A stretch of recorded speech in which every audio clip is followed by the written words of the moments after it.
நம்ம திரும்பி பார்த்தீங்கன்னா அடிப்படையிலே வேலை செய்திருக்கின்றோம், ஏழை மக்களுக்காக வேலை செய்திருக்கின்றோம். முதலாக வங்கி கணக்கு எட்டி பார்த்திருக்கு. இப்ப நம்முடைய தாய்மார்கள் இருக்கிறாங்க, 100 நாள் வேலை வாய்ப்பு திட்டத்துக்கு போறாங்க, வார வாரம் சம்பளம் வருதுனாங்க ஐயா, வங்கி கணக்கில் அந்த பணம் வருது. யார்கிட்டையும் போய் கை கட்டி நிக்க வேண்டாம். திமுக காரன் பாத்தீங்கன்னா இந்த 1000 ரூபாய் கொடுக்கறதுக்கு நம்ம அடிமையை போல் நடத்துவான். பாத்துருக்கீங்களா ஐயா? ஒரு பொங்கல் தொகுப்பு 1000 ரூபாய் வாங்குறதுக்கு அவர்கள் எஜமானர்களை போல அந்த திமுக எம்எல்ஏ ஒன்றிய செயலாளர் வீட்டுக்கு முன்னாடி ரேஷன் கடைக்கு முன்னாடி போய் நின்று கை கட்டி நிக்கணும். அவங்க 2 நாள் கழிச்சு வருவாங்க, 12 மணிக்கு வருவாங்க, 1 மணிக்கு வருவாங்க, வெயில். அந்த 1000 ரூபாய் கொடுப்பாங்க. அவங்க போட்டோ எடுக்கிற வரைக்கும் வெயிட் பண்ணும். அப்படித்தாங்க ஐயா தமிழகத்தினுடைய அரசியல் இத்தனை காலமாக அப்படித்தான் இருக்குதுங்க. ஆனால் நீங்கள் நம்ப மாட்டீர்கள், நாம் ஒரு ஆண்டுக்கு 8.5 லட்சம் கோடி ரூபாய் வங்கி கணக்கு மூலமாக பணம் அனுப்பி கொண்டிருக்கின்றோம் இந்தியா முழுவதும். அது உங்களுடைய கேஸ் மானியத்திலிருந்து, விவசாய கௌரவ நிதி 6000 ரூபாயிலிருந்து, எந்த மானியம், சொட்டு நீர் மானியத்திலிருந்து, வீட்டுக்கு 2,69,000 ரூபாய் நாம் கொடுக்கக்கூடிய மோடி வீடு மானியத்திலிருந்து அனைத்தும் கூட வங்கி கணக்கில் இந்தியா முழுவதும் 8.5 லட்சம் கோடி ரூபாய் சத்தம் இல்லாம, ஒரு போட்டோ எடுக்காம, பிஜேபி கார போஸ்ட் ஒட்டாம, இதை நாங்கள் செய்தோம் என்று தம்பட்டம் அடிக்காம, அது உங்களுடைய பணம், உங்களுடைய உரிமை, உங்களுடைய வரி பணம் என்று 8.5 லட்சம் கோடி ரூபாய் ஒரு ஆண்டுக்கு நமக்கு வந்து கொண்டிருக்கிறது. ஒரு அடிப்படை வித்தியாசம். நம்முடைய நாடு எப்படி மாறி இருக்கிறது என்பதற்கு அடிப்படை ஒரு உதாரணம் ஐயா, அடிப்படை வித்தியாசம். அதையெல்லாம் தாண்டிங்க ஐயா, நம்முடைய நாட்டினுடைய அரசியல் கட்டமைப்பை மோடி அவர்கள் மாற்றி இருக்கின்றார். முதல்ல இந்த சூட்டு போட்டு கையில பணம் வச்சிருக்கணும், சூட்கேஸ் வச்சிருக்கணும், அவங்களுக்கு தான் பத்மா விருது இருந்தத. அடிப்படையில சாதாரண மனிதர்கள் எத்தனையோ பேர் பேப்பர்ல இதுவரை ஒரு செய்தியாக கூட வராதவர்களுக்கு பத்மா விருது கொடுத்துட்டு இருக்கிறாங்க ஐயா. காரணம், அவர்களை பற்றி இந்தியா தெரிந்து கொள்ள வேண்டும். அவருடைய உழைப்பு என்பது ஏதோ கிராமத்தில் ஒளிந்து கொண்டிருக்க கூடாது, இந்தியா முழுவதும் செல்ல வேண்டும் என்பதற்காக இந்த பத்மாவை மக்கள் பத்மா விருதாக பாரத பிரதமர் நரேந்திர மோடி அவர்கள் மாட்டியிருக்கிறார். அடிப்படை அரசியலே ஒரு நேர்மையை கொண்டு வந்திருக்கிறார்கள், நாணயத்தை கொண்டு வந்திருக்கிறார்கள். ஊழல் இல்லாத ஆட்சியை 10 ஆண்டு காலமாக நாம் செய்து காட்டிக் கொண்டிருக்கின்றோம். 10 ஆண்டு காலமாக ஒரு வருஷத்துக்கு ஐயா 40 லட்சம் கோடி பட்ஜெட் போடக்கூடிய அரசு, 40 லட்சம் கோடி நம்முடைய பட்ஜெட். 10 ஆண்டுகளிலே 400 லட்சம் கோடி ரூபாய் பட்ஜெட் போட்டிருக்கும். தமிழக அரசுடைய பட்ஜெட் ஒரு ஆண்டுக்கு 3 லட்சம் கோடி. மத்திய அரசுடைய ஒரு ஆண்டினுடைய பட்ஜெட் 40 லட்சம் கோடி. 400 லட்சம் கோடி பட்ஜெட். அதிலே 1 ரூபாய் இவர்கள் கொள்ளையடித்தார்கள், 1 ரூபாய் தவறாக பயன்படுத்தினார்கள், 1 ரூபாய் பணத்தை வீட்டுக்கு எடுத்து சென்றார்கள். 400 லட்சம் கோடி ரூபாயில நம்ம மேல ஒரு குற்றச்சாட்டு வைக்க முடியாதுங்க. அந்த அளவுக்கு நேர்மையான ஒரு அரசை இந்திய ஜனநாயகத்திலே நடத்தி காட்ட முடியும் என்று பாரத பிரதமர் நரேந்திர மோடி அவர்கள் காட்டிக் கொண்டிருக்கிறார். ஐயா, மோடி அவர்கள் மட்டும் நேர்மை இல்லைங்க ஐயா. ஒரு மனுஷன் நேர்மையா இருந்துட்டு நான் நேர்மை, ஆனா என்னை சுத்தி கொள்ளக்கார கூட்டம், அது நமக்கு பிரயோஜனமே இல்லை. மன்மோகன் சிங் ஐயா நேர்மையானவர், நாணயமானவர், அறிவானவர். ஆனா அரசியல் இல்லைங்க ஐயா, நாமும் நேர்மையாக இருக்க வேண்டும், நம்மை சுற்றி அமர்ந்திருக்கக்கூடிய மந்திரிகளும் நேர்மையாக வைத்திருக்க வேண்டும். அதுதான் ஒரு அரசியல்வாதியினுடைய அடிப்படை இலக்கு. மோடி அவர்களோடு இருக்கக்கூடிய 75 அமைச்சர்கள், மொத்தமாக 76 அமைச்சர்கள் நம்முடைய மந்திரி சபையில் இருக்காங்க. 76 அமைச்சர்களும் மோடி அவர்களுடைய வழியிலே நேர்மை நேர்மை நேர்மை என்று நம்முடைய ஆட்சி நடந்து கொண்டிருக்கிற சகோதர சகோதரி, இதெல்லாம் நம்ம உணர்ந்து கொள்ள வேண்டும். அற்புதமான ஆட்சி, அற்புதமான காலகட்டத்தில், அருமையான சமயத்துல நாம் நின்று கொண்டிருக்கிறோம். இன்னைக்கு வரும்பொழுது எல்லாருமே மிக ஆக்ரோஷமாக ஜெய் ஸ்ரீராம் என்று சொன்னேன். ஆரணி பகுதியில் ஐயா நம்ம ராமர் கோயில் கட்டிட்டோம். 1528 கட்டப்பட்ட கோவில் நாம் கட்டிவிட்டோம்.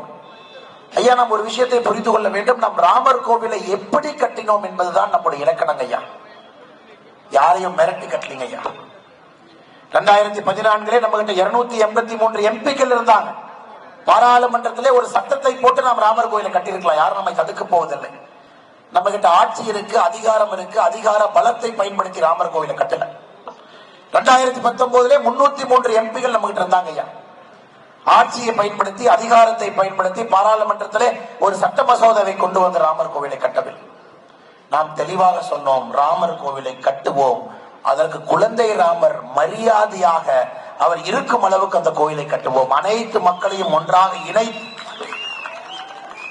எல்லோரையும் ஒருங்கிணைத்து, அது இஸ்லாமியர்களாக கிறிஸ்தவர்களாக யாராக இருந்தாலும் சரி, நம்ம பூமி பூஜை போடும் பொழுது முதல் செங்கலை வைத்த பொழுது நாம் கொடுத்த முதல் அழைப்புதல் அங்க இருக்கக்கூடிய இஸ்லாமிய சகோதரர்கள்.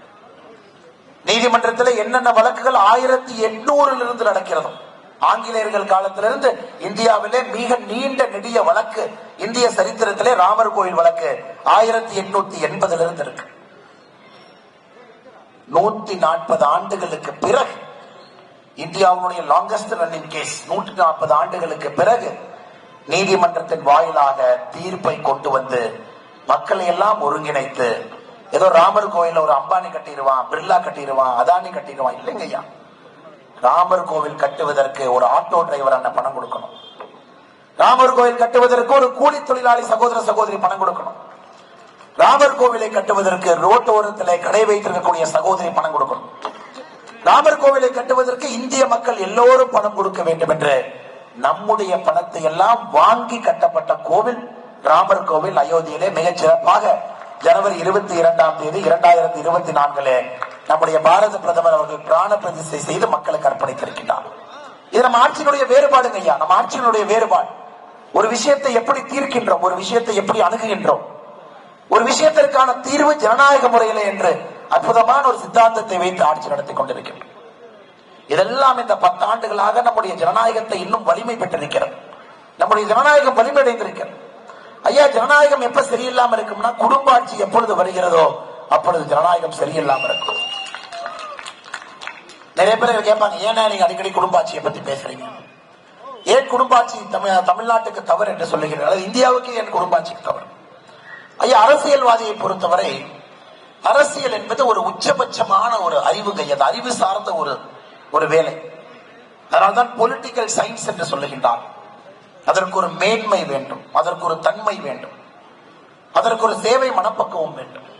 கஷ்டத்தோடு கஷ்டமாக மக்களிடமிருந்து யார் மேலே வருகின்றார்களோ அவர்கள் மட்டுமே நல்ல அரசியல்வாதியாக இருக்கின்றார்கள். காரணம், ஒரு பேனா எடுத்து கையெழுத்து போடுவதற்கு முன்பு உங்களுக்கு என்ன கஷ்டம் அந்த கையெழுத்தினால் வரும் என்பதை முழுமையாக உணர்ந்து கையெழுத்து போடக்கூடியவன் ஒரு மிகப்பெரிய மனிதனாக வருகின்றான். கர்ம வீரர் காமராஜர் ஐயா, புரட்சி தலைவர் டாக்டர் எம்ஜிஆர் ஐயா, ராஜாஜி ஐயா, ஓபந்தூரார் ரெட்டியார் ஐயா, தமிழ்நாட்டில் இந்த மாதிரி உதாரணம் சொல்லாங்க ஐயா. நேர்மையானவர்கள், ஒரு பொட்டு கூட அவங்க மேல களங்கம் நம்ம சொல்ல முடியாது. ஒரு கையெழுத்து போட்டாலும் கூட இந்த கையெழுத்தினால் விளைவுகள் என்ன வரும்னு யோசித்து போடக்கூடியவர்கள் இவங்கெல்லாம் ஒரு பக்கம் ஐயா.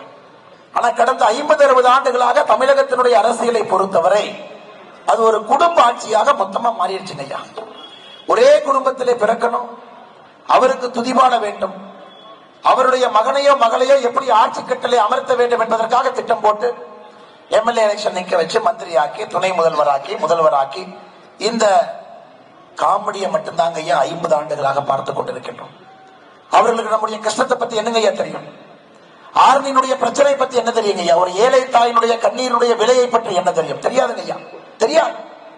அதனால்தான் மோடி அவர்கள் குடும்ப ஆட்சியை அடியோடு வெறுக்கின்றார். குடும்ப ஆட்சி வேண்டாம் என்று சொல்லுகின்றார். குடும்ப ஆட்சியிலே வந்தவர்கள் எந்தவித திறமையும் சாமர்த்தியம் இல்லாத வருபவர்கள், அவங்க பக்கத்துல எந்த திறமையும் சாமர்த்தியம் இல்லாதவங்களை பக்கத்துல வச்சுக்குவாங்க. அப்பதான் இவர்கள் அறிவாளிகளாக தெரிவார்கள்.